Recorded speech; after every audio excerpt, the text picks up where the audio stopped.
Deux possibilités existent. Soit nous sommes seuls dans l'univers, soit nous ne le sommes pas. Les deux hypothèses sont tout aussi effrayantes.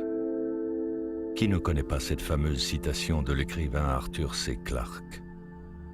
L'angoisse ressentie face au mystère de l'espace, face à l'immensité de l'univers, se conjugue, nous le savons bien, aux rêves les plus impétueux qui agitent notre humanité, depuis que les premiers hommes ont levé les yeux vers les étoiles.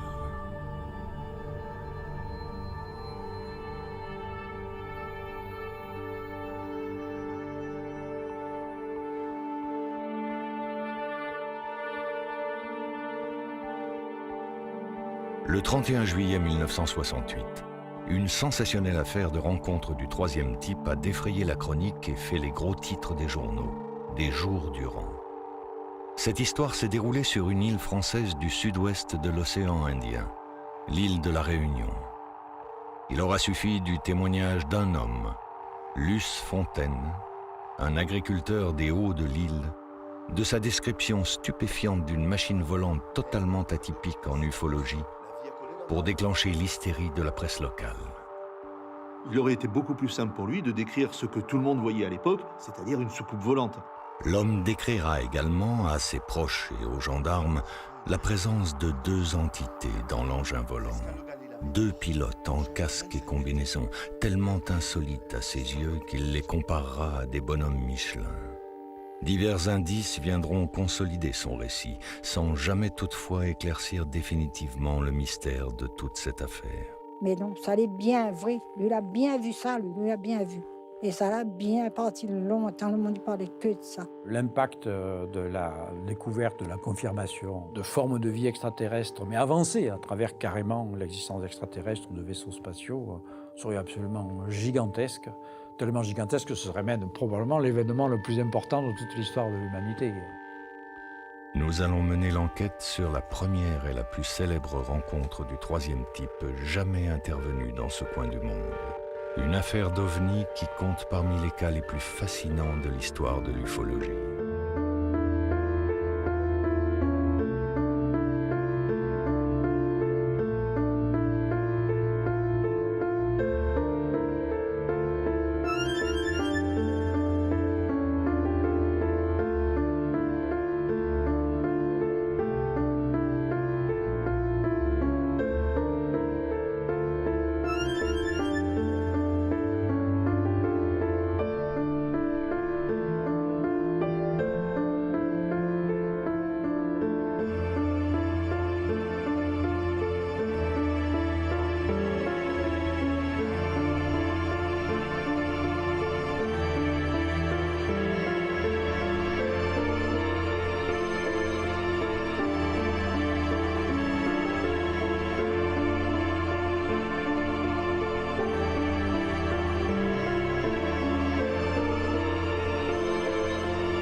L'affaire dite des Babas Michelin de Luce Fontaine représente le premier témoignage connu et rendu public de la visite d'extraterrestres à La Réunion, une île volcanique située dans la zone sud-ouest de l'océan Indien.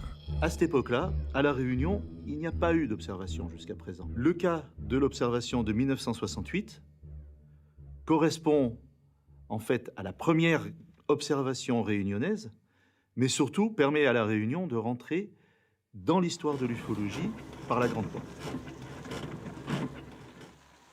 Luce Fontaine, c'est le petit réunionnais moyen à l'époque. Les garçons vachés. Il vit sur le 22e kilomètre de la plaine des Cafres. Il est marié à une institutrice. Un réunionnais tranquille, qui ne s'attend pas du tout à ce qui va lui arriver. Luce Fontaine aura passé toute son enfance et sa vie d'adulte jusqu'au moment des faits à la plaine des Cafres, une localité des Hauts de l'île, à l'écart des villes du littoral. Il faut s'imaginer La Réunion à la fin des années 60 comme une île pauvre et quelque peu en marge de la modernité. Malgré le statut de département français obtenu en 1946, les effets d'un véritable développement tardent à se manifester. Nous sommes encore à une époque où l'eau courante et l'électricité, par exemple, ne sont que partiellement présentes sur le territoire. Et la plaine des Cafres, vu son isolement géographique en 1968, dérogeait encore moins à la règle. Madame Thérèse Clinclé, habitante de la plaine des Cafres, amie et voisine de Luce Fontaine durant leur enfance. Et sacrifier beaucoup de choses pour gagner une petite radio. Parce que moi, toujours aimé ma radio, moi. Moi, on a toujours aussi. A eu droit à sa visite de Martien. Hier matin, à la plaine des Cafres, des petits hommes verts auraient été vus dans La passe à la radio. On a entendu ça. On a entendu au 22e, la soucoupe volante, elle a apparu à M. Fontaine, Luce. Et tout le monde a eu peur. Le monde, c'est pas eux. À un moment donné, ils ne pouvaient plus trop sauter dans le chemin, ou avaient peur, quand ils voyaient les mêmes choses que les autres avaient vues. Je répète, les petits hommes verts. Eh bien, nous avions peur, nous tous avions peur. Merci de prendre cette information très, très au sérieux. On peut dire que les astrophysiciens restent perplexes devant le phénomène, notamment les apparitions, bien entendu, les descriptions d'apparitions d'objets volants non identifiés, encore plus évidemment devant les rencontres dites du troisième type. Mis à part évidemment les questions sur la fiabilité de tous ces témoignages divers et variés, la présence d'extraterrestres sur notre planète impliquerait des voyages interstellaires qui, pour l'instant, dans les connaissances de la physique actuelle, semblent un petit peu impossibles. La question qu'on peut se poser tout de suite, c'est « est-ce un canular ?» Ce sera la première question que va se poser un ufologue. Il y a un seul témoin, donc il peut raconter n'importe quoi. Ce qui peut laisser à penser qu'il n'y a pas canular dans le cas qui nous intéresse, c'est que tout d'abord, Luce Fontaine n'a pas du tout cherché par lui-même à faire de la publicité de son cas. Il en a parlé en premier à son épouse. Et c'est son épouse, d'après ce qu'on sait, l'aurait poussé à témoigner auprès des gendarmes. Lui-même n'y serait peut-être jamais allé. Ensuite, il a été relativement, pour le reste de sa vie, d'après ce qu'on sait aussi, gêné de cette observation. Il n'a jamais voulu en faire de la publicité, il n'a jamais voulu s'en servir pour lui-même. Cela, ça laisse à penser qu'effectivement, dans le cas qui nous intéresse, le canular semble peu probable.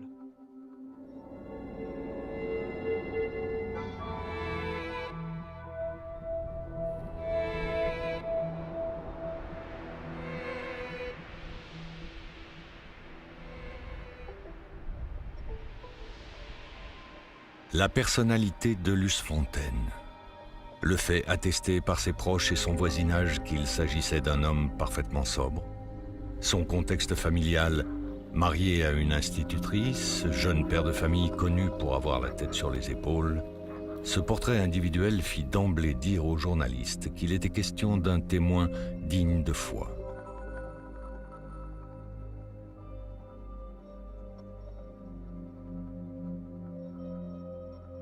De là à dire que M. Fontaine n'a pas sa tête, non. Je pense que c'est quelqu'un, il est agriculteur, il est connu dans le milieu du tampon de la plaine des Cafres, donc sa femme qui est institutrice.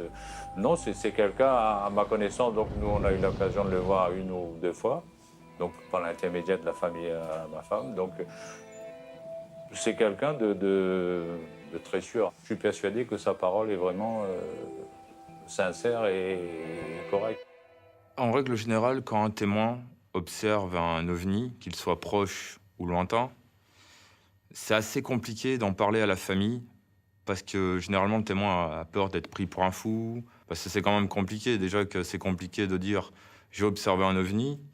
Alors c'est pour dire « j'ai observé un ovni avec des entités à côté ». Il y en a certains, ils perdent leur emploi avec ça. L'acte de témoigner reviendrait donc à vivre une seconde épreuve traumatisante après celle de la rencontre du troisième type elle-même. Luce Fontaine, éloignée culturellement des figures et du vocabulaire propre à l'imaginaire des soucoupes volantes et des extraterrestres, va s'efforcer de raconter avec ses mots à lui, à ses voisins, à ses amis et à ses connaissances, ce qu'il a vécu. Il va ainsi découvrir, assez vite sans doute, à quel point son évocation des bonhommes Michelin peut devenir une source d'embarras. On a une espèce de combinaison. On aurait dit des babas Michelin. T'es lycée, arrête de les clients. Quoi? Vous l'avez dit des babas Michelin? Oui. D'un second volant. Le bistrac, la décolle des grands éclairs blancs. Comme une lumière fer à souder. Après ça, ben, quand moi, elle rouvre l'osier, là, et puis rien. Alors, comment tout l'a fini? Mais Aster, n'a plus besoin de rôder, hein? N'a qu'à où se coupe? T'es là où la miette, où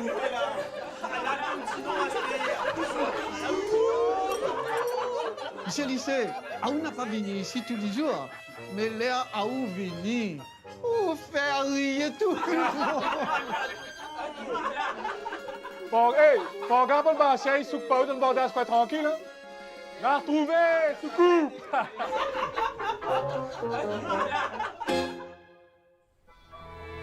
Luce Fontaine était-il un rêveur?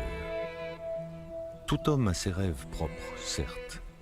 Mais était-il l'un de ces hommes aimant à méditer en contemplant les étoiles et à s'imaginer l'existence d'une vie ailleurs dans l'univers?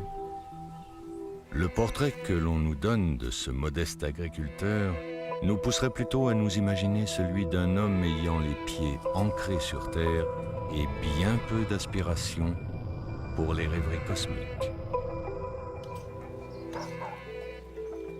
Aussi, à supposer que le jour de sa rencontre du troisième type aurait dû être pour lui un jour comme les autres, un jour banal et ordinaire. À supposer qu'il n'y ait eu chez lui aucune forme de préméditation quelconque par rapport aux événements vécus, alors on peut appréhender la force de cette déflagration émotionnelle qu'il a dû éprouver et penser légitimement que cette journée fut sans doute le jour précis où sa vie a basculé, le 31 juillet 1968.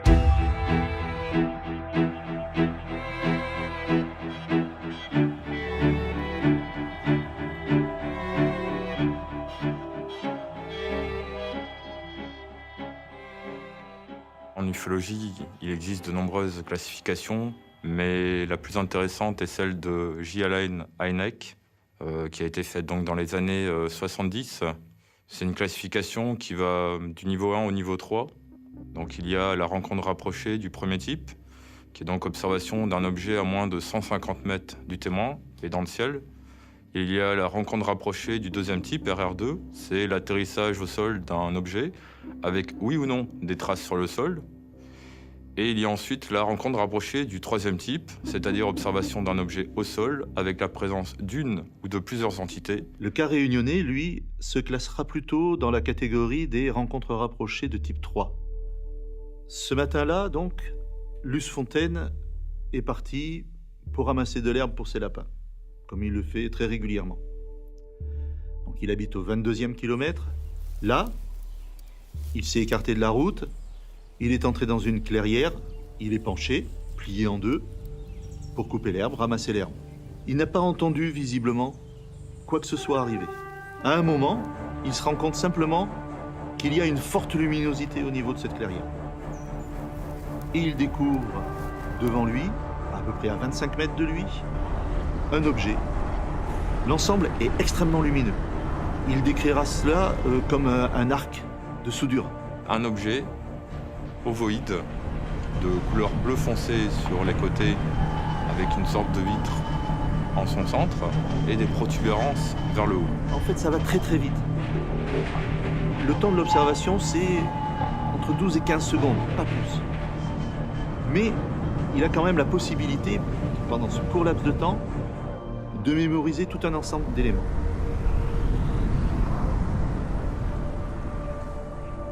Dès que l'objet est parti, on peut supposer que Luce Fontaine était quand même dans un état au moins de surexcitation et d'étonnement. Il est rentré chez lui et il a parlé de son observation à son épouse.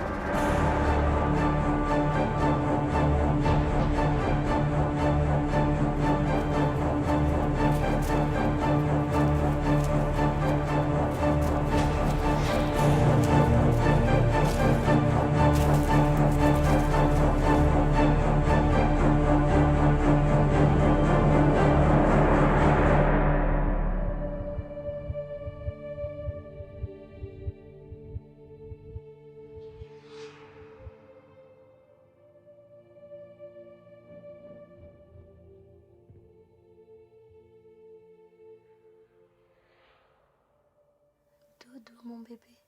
Nous sommes à la fin du mois de juillet 1968, en pleine période de vacances scolaires. Madame Fontaine, institutrice de son état, a certainement dû rester chez elle ce matin-là. Rien ne l'y préparait sans doute, mais elle va se retrouver brutalement plongée dans les tourments de cette rencontre du troisième type que vient de vivre son mari. Lisette! Lisette! Lisette! Chut! Bébé, dors. Quoi, Lisette? Mais sort dans le carrosse à casser en face. Mais croira pas, moi. Que ça m'y croira pas. Mais que pas, Lisette? Moi, t'es pas pour à tourner. Quand moi, sous mon bétal, m'a vu une lumière, un grand lumière blanc, pas derrière le corps au pied de bois, m'a avance un peu, et ça que m'a la vie, mais qu'il n'a pas expliqué. C'était comme un espèce grand cabine ovale, t'es flotte au moins 5 mètres en l'air. Il connaît pas quoi ça l'était. Entre les affaires et moi, l'avait comme disons, t'es là, jusqu'à le galet lavé dehors. Prochain 25 mètres. Moi, là, bien vu le bistrac en fin de compte. Mais diaou quand ça l'était, mais gagnera pas. Lisette, mais ramasse pas où mentir. Moi, l'avais des mounes dans nos cabines.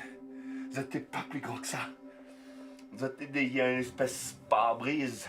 On dirait un pare-brise 404. Ma vie, bonne, ma bien vieux autres. Vous étiez porte un cac sur la tête. Vous l'aurez dit, des babas Michelin, si vous voulez bien. De Baba Michelin? Elle n'a tourné. La tourné pour veiller à moi. Et dès que la vie à moi, elle a fait comme un grand éclair blanc. Un éclair fer à souder. Ils ont traversé. Ils sont partis. Mais moi, tu sais pas où? Lisette.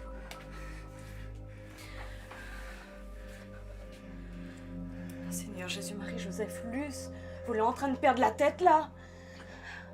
Astéervie fait peur à moins, vraiment, on comprend? Ma vieille Zotte, était bien vrai. Lisette, il faut y croire, moi. Votre nez, Luce?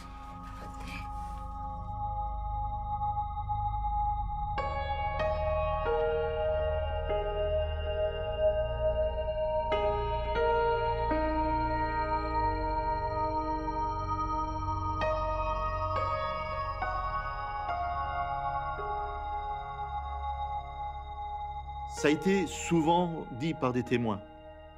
Cette fatigue, ces yeux lourds. Mais beaucoup plus intéressant, si je puis dire, c'est que pendant au moins 8 jours, il a présenté des saignements de nez. Il est allé voir le médecin, qui l'a soigné sans doute pour ça, mais on est certain de ces saignements de nez pendant 8 jours.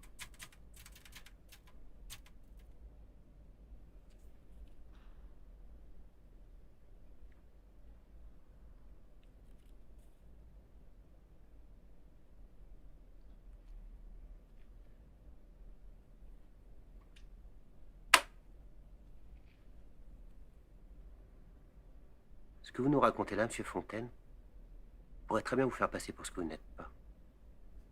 Vous en avez bien conscience. Oui. Donc, tout ça se serait déroulé hier matin, dans le bois face à votre maison, à quelques centaines de mètres de la route nationale qui monte vers la plaine des Cafres. C'est bien ça? Oui. Il habite au 22e kilomètre. Et juste à côté, il y a une petite ravine avec un bord d'acacia. Et c'est là que tout doit se passer. Vous voulez relire la déposition, chef? Ouais. Merci, brigadier. Alors, vous nous dites, Monsieur Fontaine, et ce sont là vos propos, traduits du créole, courbé vers le sol, je ramassais ce matin-là de l'herbe pour mes lapins, quand j'ai brusquement aperçu dans la clairière une sorte de cabine ovale, à 25 mètres de moi, comme suspendue à 4 ou 5 mètres du sol. Ses extrémités étaient bleu foncé, le centre était plus clair, plus transparent, un peu comme le pare-brise d'une 404. C'est pas facile d'être témoin. ce genre d'observation. Le témoin, qu'est-ce qui fait qu'il va aller en parler ou pas? Il va aller en parler s'il a confiance dans les personnes en qui il va retranscrire son témoignage. C'est pour ça que, on peut en parler, par exemple, aux gendarmes. Souvent, le témoin a besoin de parler, parce que lui ne comprend pas ce qu'il a vu. Et il aimerait comprendre ce qu'il a vu. Il était debout, petit, 90 cm environ, enveloppé des pieds à la tête dans une sorte de combinaison comme les bonhommes Michelin.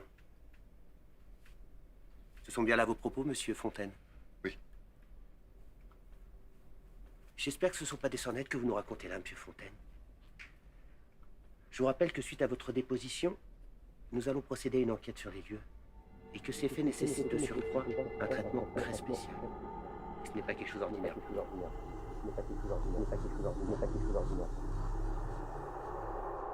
Qu'est-ce qui vous arrive, monsieur Fontaine? Allez, essayez de vous reprendre un petit peu.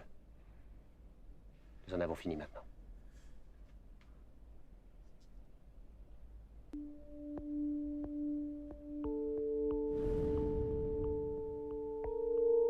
Après cette déposition à la gendarmerie, les journalistes se trouvent naturellement informés.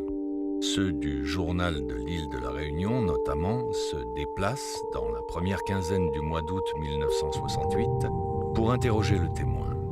Ces informations vont être ensuite relayées jusqu'en France métropolitaine, où plusieurs journaux vont relater à leur tour l'affaire de Luce Fontaine. Vous étiez d'autoné.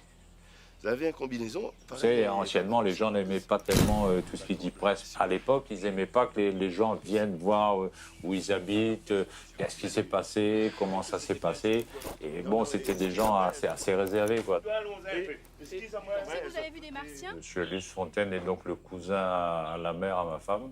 Quand on a su, nous, cette affaire, quand il avait appelé la famille à l'époque, donc on s'est rendu en voiture à la Plaine des Caves, c'était plus précisément, je me souviens, au 22e kilomètre. Il y avait des champs d'acacia à l'époque, qui ne s'y trouvent plus à l'heure actuelle. Et donc, on a laissé la voiture comme tout le monde, là, sur le bord de la route, et on est allé à pied. Il y avait pratiquement foule, tout le monde essayait de voir ce qui s'est passé. En fait, nous, la première chose qu'on a vue à arriver sur place, c'était un truc énorme, circulaire, donc, mais assez important. Et ensuite, donc, la surface ou l'engin, je suppose que c'est un engin, qui s'est posé, donc toute la surface de l'herbe était brûlée. Le périmètre donc, de la nationale jusqu'au lieu a été barricadé par les forces de l'ordre. 2 ou 3 jours après, donc le périmètre a été bouclé. Donc il y a quelque chose d'irrationnel. Il y a quelque chose qu'on ne sait pas, on ne connaît pas. Cette chose irrationnelle est reprise par les médias.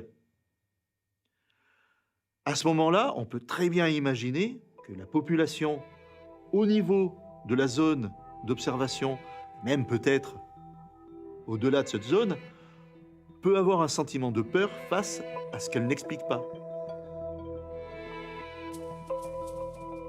Un homme, un témoignage, une énigme. C'est ainsi que l'on pourrait résumer la trajectoire prise par Luce Fontaine. On peut aisément imaginer l'état de sidération et d'angoisse dans lequel il a pu être plongé les jours suivants, ressassant sans cesse les détails de sa rencontre fantastique. Cette affaire, par le biais de la radio et des journaux, a déjà fait le tour de son île. Son couple, sa famille, son village même sont sous les feux des projecteurs, emportés dans un tourbillon de questions sans réponse. Nous sommes très intéressés par tous ces témoignages, mais pour l'instant, ce ne sont que des témoignages. Les exobiologistes sont partagés entre 2 sentiments. D'une part, on aimerait vraiment découvrir une vie extraterrestre par la présence de visiteurs extraterrestres.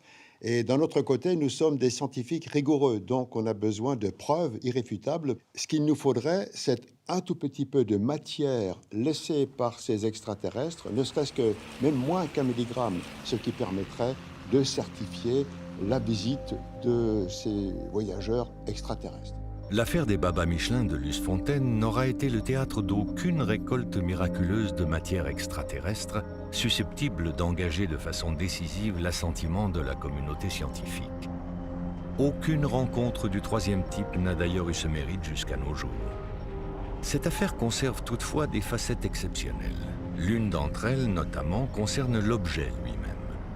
Les ufologues, en effet, s'accordent tous sur le caractère atypique de cette machine décrite par Luce Fontaine et que dessina pour son article du 20 août 1968 le journaliste Gérard Piednoir. Un croquis resté célèbre. La chose exceptionnelle aussi dans cette observation, c'est l'objet lui-même.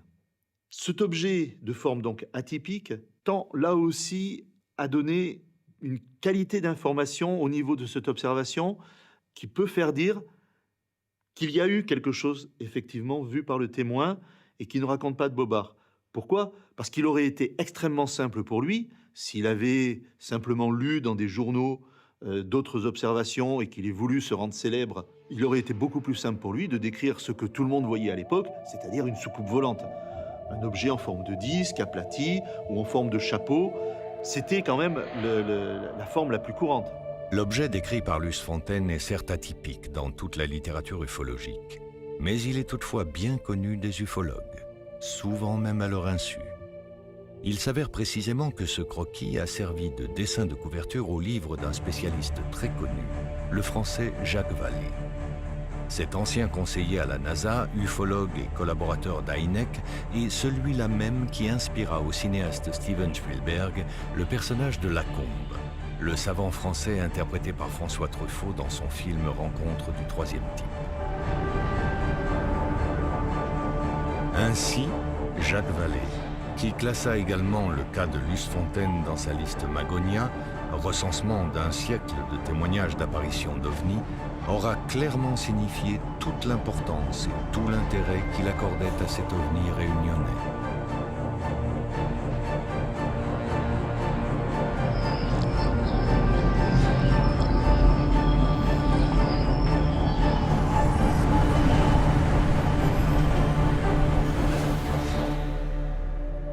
Pourtant, force est de reconnaître que la question pourrait légitimement se poser. Pourquoi cette affaire de Luce Fontaine a-t-elle eu pareil retentissement ? Il est certain que si l'histoire de cette rencontre du troisième type en était restée à ce stade, nul doute qu'elle n'aurait jamais pu trouver grâce aux yeux d'un ufologue aussi érudit que Jacques Vallée, ni intégrer sa fameuse liste Magonia, ni illustrer la couverture de l'un de ses livres. Il y a bien eu quelque chose qui a rendu le cas de Luce Fontaine réellement exceptionnel. Il est temps donc de nous y intéresser précisément. Et pour comprendre la chose, il faut revenir au 10e jour après l'apparition.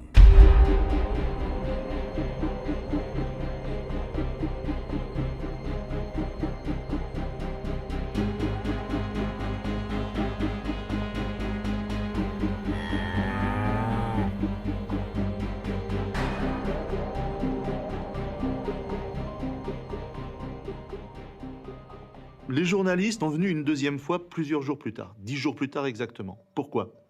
Tout simplement, c'est que après l'observation, le commandant de la protection civile de la Réunion de l'époque, M. Legros, s'est intéressé à l'affaire.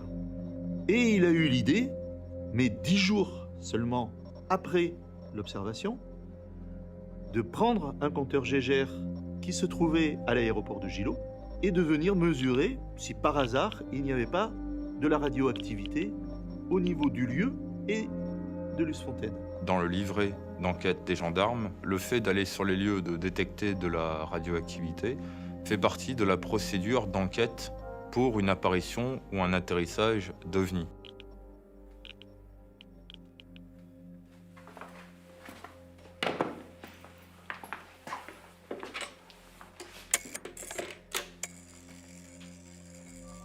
Allô, capitaine Valjean. Oui, c'est Léopold. Je vous appelle concernant notre affaire. Accrochez-vous. L'examen des vêtements de Monsieur Fontaine vient de révéler un taux de radioactivité anormal. Oui, à l'instant même. Non, aucun doute possible. Il a été testé au niveau du compteur Gégère les vêtements que portait ce jour-là Luce Fontaine. Chose amusante, il a constaté qu'effectivement, les vêtements de Luce Fontaine présentait un certain taux de radioactivité. Des mesures précises d'ici demain. Le chapeau, la veste et le pantalon. Mais ce taux de radioactivité n'était mesurable que sur le devant, c'est-à-dire la partie qui avait été au contact visuel avec l'objet. À l'arrière, on ne retrouvait pas ces taux de radioactivité.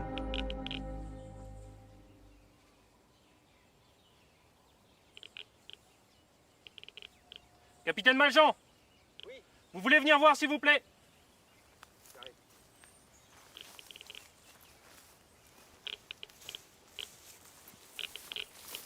On a près de 60 millièmes par ici. J'ai constaté d'autres points plus hauts. On peut dire que c'est confirmé, capitaine. Radioactivité constatée sur le site. Effectivement, des mesures de radioactivité étonnantes, bien que relativement faibles, mais ne correspondant pas à la réalité du lieu, ont été faites. Tout d'abord, au niveau du lieu, sur des touffes d'herbe ou des cailloux. Et chose amusante, il a été remarqué que l'ensemble des taux de radioactivité mesurés formaient un carré quasi parfait au niveau du sol. Chose aussi intéressante, il faut savoir qu'au niveau de la radioactivité du sol, la mesure a été faite 10 jours après l'observation et qu'entre-temps, il avait relativement bien plu. Il a donc été estimé plus ou moins les possibilités de taux de radioactivité au moment de l'observation, juste après l'observation, qui aurait pu être quand même 4 à 8 fois supérieur à ce qui a été mesuré, et qui représentait là des taux qui commençaient à devenir dangereux. La radioactivité, on en parle d'autant plus qu'il y a eu les bombes atomiques, Hiroshima, et donc tout ça, ça a impacté fortement l'imaginaire, et on a tendance à associer beaucoup de phénomènes bizarres et étrangers à des phénomènes radioactifs, alors que la radioactivité, c'est un truc complètement en fait naturel. C'est diabolisé, parce que justement, on a ces images, et donc on a tendance à associer en débarquement d'objets extraterrestres, toutes des choses anormales à la radioactivité. C'est difficile de porter un jugement sur l'authenticité ou sur la véracité de cette soi-disant preuve de la visite. Quelle que soit l'estime accordée à ces mesures de radioactivité, il demeure troublant néanmoins que ces taux anormaux aient pu être découverts en même temps sur les lieux de la supposée rencontre du troisième type et sur la face avant des vêtements que portait précisément ce jour-là Luce Fontaine. Le capitaine Léopold Legros, formé au maniement du compteur Gégère et qui conduisit l'équipe de détection, affirmera d'ailleurs sans détour aux journalistes: il s'agit là d'observations concrètes sur lesquelles aucun doute ne peut être émis. Donc la question qu'on peut se poser, c'est d'où peut provenir cette radioactivité? Bon, probablement de l'objet. À quoi sert-elle? Pourquoi cet objet émet-il de la radioactivité? On peut supposer que cette radioactivité peut être due à deux choses au niveau de l'objet. Premièrement, le moteur de l'objet, ou une radioactivité due à une interaction entre l'objet et l'environnement. Le dialogue est constant depuis des décennies autour de la question des visiteurs extraterrestres. Outre tous ceux qui n'y croient pas, il y a ceux qui, comme Carl Sagan, le fondateur du programme SETI, estimaient possible l'existence de civilisations extraterrestres hors du système solaire, mais impossible l'idée même des voyages interstellaires. L'imagination ne doit pas nous effrayer, mais nous devons prendre garde de bien séparer l'imaginaire de la réalité. La surface de la Terre est le rivage de l'océan cosmique. Et ce rivage n'a presque plus de secret pour nous. Alors nous avons eu envie d'entrer dans les vagues, pas bien loin, à la hauteur des chevilles. Et cet océan nous appelle encore. Nous comprenons quelque part au fond de nous que c'est l'élément d'où l'on vient. Nous rêvons d'y retourner. Et nous le pouvons, parce que le cosmos fait partie de nous, que nous sommes issus de la matière des étoiles, que nous donnons le moyen au cosmos de se connaître lui-même. Le voyage pour nous commence ici. Le problème essentiel qui est posé par le voyage interstellaire, c'est précisément la distance qui sépare les étoiles entre elles pour se déplacer d'un endroit à l'autre de l'univers. Cette distance est absolument gigantesque. Et l'autre limitation, c'est la limitation de la vitesse de la lumière. Les lois de la physique connues, mais qui semblent tout de même extrêmement solides, les lois de la relativité, nous disent qu'on ne peut pas dépasser la vitesse de la lumière, 300 000 km par seconde. Se pose bien évidemment le problème des distances. La planète habitable, simplement dans la zone d'habitabilité, donc susceptible de voir les océans, mais c'est tout ce que l'on peut dire, la plus proche de la Terre est à 16 années-lumière de la Terre. La lumière met 16 ans pour venir et donc le dialogue sera difficile parce que si ils nous envoient un signal, on pourra leur répondre, mais ils n'auront la réponse que 32 ans après. Donc c'est un peu difficile. Pour les voyages, c'est pire encore. Admettons donc que l'on ait des modes de propulsion qui nous permettent d'avoir des engins spatiaux nous permettant d'approcher la vitesse de la lumière. Alors on va dire, oui, mais même si on approche de la vitesse de la lumière, il faut quand même des années et des années et des années pour aller d'un endroit à l'autre de l'espace. Concernant la durée du voyage qui justifierait la présence de voyageurs extraterrestres qui viendraient nous observer, même nous rencontrer sur Terre, il y a bien sûr la possibilité que ces visiteurs, apparus beaucoup plus tôt que nous, maîtrisent totalement une technologie basée sur des moyens de transport que nous, humains, aujourd'hui, ne maîtrisons pas. Par exemple, ils peuvent très bien exploiter les trous noirs pour bénéficier de temps de voyage extrêmement courts. Les trous noirs, ce sont donc des objets extrêmement compacts, condensés, qui ont créé une distorsion de tissu élastique de l'espace-temps sous forme de puits de gravitation. Si vous franchissez le bord du puits, vous tombez inéluctablement dedans. On mesure aujourd'hui la présence indirecte d'un trou noir dont la masse est de 4 millions de fois la masse du Soleil, qui serait donc un exemplaire unique au centre de notre galaxie et qui serait capable éventuellement de détruire des étoiles qui passeraient trop près. Maintenant, il y a une autre possibilité absolument fascinante, c'est que le puits n'est pas de fond, mais crée une structure étrange, une sorte de distorsion topologique de l'espace-temps qui ressemble à une sorte de tunnel. Ce tunnel qui connecterait une région de l'univers dans laquelle on aurait un trou noir, et la sortie du tunnel, ce serait une sorte d'anti-trou noir qu'on a appelé un trou blanc ou mieux une fontaine blanche. Et on s'aperçoit que le trou de verre est un raccourci potentiellement extraordinaire entre les deux points. On peut, en empruntant le trou de verre, faire un parcours fantastique en quelques heures seulement de temps propre. Quelques heures qui nous amèneraient à des dizaines d'années-lumière de distance. Mais 1000 ans suffisent à deux civilisations pour avoir un écart gigantesque. Imaginez, il y a 1000 ans, l'état de la civilisation sur Terre. Et regardez maintenant où on en est. La montée de la technologie est exponentielle. Cet indice de la radioactivité aura fait rebondir l'affaire de Luce Fontaine au-delà de toute prévision. Si cette découverte a pu l'aider dans un premier temps à gagner une certaine crédibilité aux yeux de tous, il faut admettre dans un second temps que cela a fini par attiser autour de lui une véritable hystérie populaire. Tout le monde s'est précipité, encore une fois, a voulu en savoir plus. Pas mal de personnes ont voulu également le toucher pour savoir si l'appareil ou ce qui s'y trouvait ne lui a pas retransmis quelque chose. Voilà, donc, et sachant que c'est quelqu'un de très réservé et timide, il a dû être sûrement choqué. Avant ça, Dorothée Fine passait des choses comme ça, mais quand il disait ça, les personnes, le monde n'y croyait pas. Il faisait pas de cas, il disait peut-être n'est pas vrai, mais non, ça allait bien vrai. Lui, il a bien vu ça, lui, il a bien vu. C'est vrai, sûr que c'est vrai. Alors le Baba Michelin, le bonhomme Michelin, on le retrouve dans l'ufologie, notamment en France. 7 cas d'observation depuis 1950 jusqu'à 1991 ont pu être répertoriés avec des descriptions à peu près identiques. Bonhomme Michelin, casque sur la tête, parfois avec des antennes, parfois avec du matériel dans le dos. Chose amusante, bon, sauf dans le cas de Luce Fontaine, les bonhommes Michelin étaient toujours en train de ramasser quelque chose au niveau du sol. Lui, il a dit Baba Michelin, c'est un mot qui existait avant. Comme dans la publicité, on voyait les Baba Michelin, donc comme on ne savait pas trop comment les Maurassiens étaient, on disait Baba Michelin, comme ça donne une image du Maurassien ou des hommes verts, des petits hommes verts. Hein. Voilà, à l'époque, quand on a construit ça, comme c'était un endroit tout fleuri, il y avait des hortensias partout, on a donné le nom des hortensias. On signe les hortensias. Puis ça a marché pendant quelques années. Et après, quand il y a eu cette histoire de la secoupe volante. Là, ma mère a pensé de changer de nom tout de suite et donner le nom de secoupe volante pour pouvoir faire connaître un peu mieux sa discothèque. Et ben, quelquefois, on peut retrouver quelques petits martiens, des hommes verts à l'intérieur, mais il faudrait venir voir.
Luce, affaire-vous la lever, là. Mais croyez, vous m'avez entendu un monde dehors. Vous l'aviez un moon dans la cour? Non. Non, on n'a pas ça. On m'a fait un mauvais rêve d'avoir. Voilà. Viens entendre. Luce, viens entendre. Avec tout ça, votre marmaille, il plaît, Aster. Bon, moi, ça va pas perdre la nuit avec votre commérage. Après ça, rentre à où, s'il vous plaît? Oui, Lisette. Mais arrive.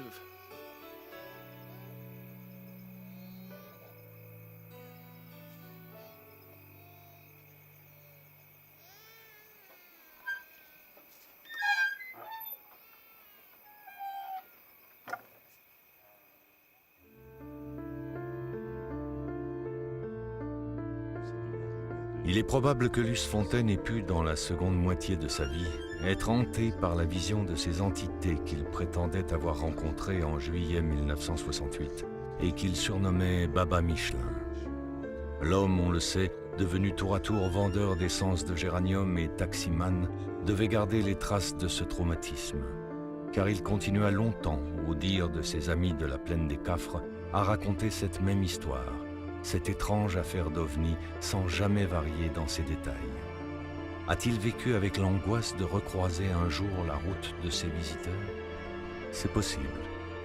D'autant qu'un cas relativement similaire pourrait être intervenu quelques années plus tard, en 1975, dans le sud de la Réunion, avec pour témoin cette fois un certain Antoine Séverin. Mais dès lors, dans ces spéculations, la question deviendrait cruciale. Pourquoi donc ces entités, ces Baba Michelin, seraient-ils revenus dans ce coin du monde, dans cette île de l'océan Indien? Quel intérêt pour eux? La Réunion a une place à part dans l'ufologie.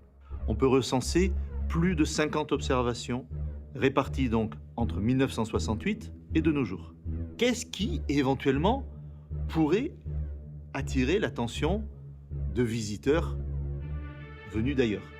Il y a quand même quelque chose d'intéressant à La Réunion. Tout le monde sait que La Réunion est une île volcanique. Est-ce que, par hasard, ce volcanisme de l'île de La Réunion pourrait attirer des visiteurs? Mais pourquoi ce volcanisme particulier plutôt qu'un autre? Il faut quand même savoir que ce volcan a une particularité. Le volcan de l'île de La Réunion est ce qu'on appelle un point chaud. C'est-à-dire que c'est un endroit sur le globe où la lave remonte en permanence. Mais quand on remonte le fil des événements, on se rend compte que ce point chaud est à l'origine d'une des plus grandes formations volcaniques qui existent sur Terre, ce qu'on appelle les trappes du Décan. Alors les trappes du Décan, il faut bien se rendre compte qu'ils recouvrent pratiquement presque les 2/3 de l'Inde sur plusieurs centaines de mètres de hauteur. Imaginez ce as de lave énorme qui a dû sortir à ce moment-là. Et ces trappes du Décan ont été créées il y a 65 millions d'années. Qu'est-ce que ça rappelle? Ça rappelle qu'il y a eu un autre événement qui s'est passé il y a 65 millions d'années.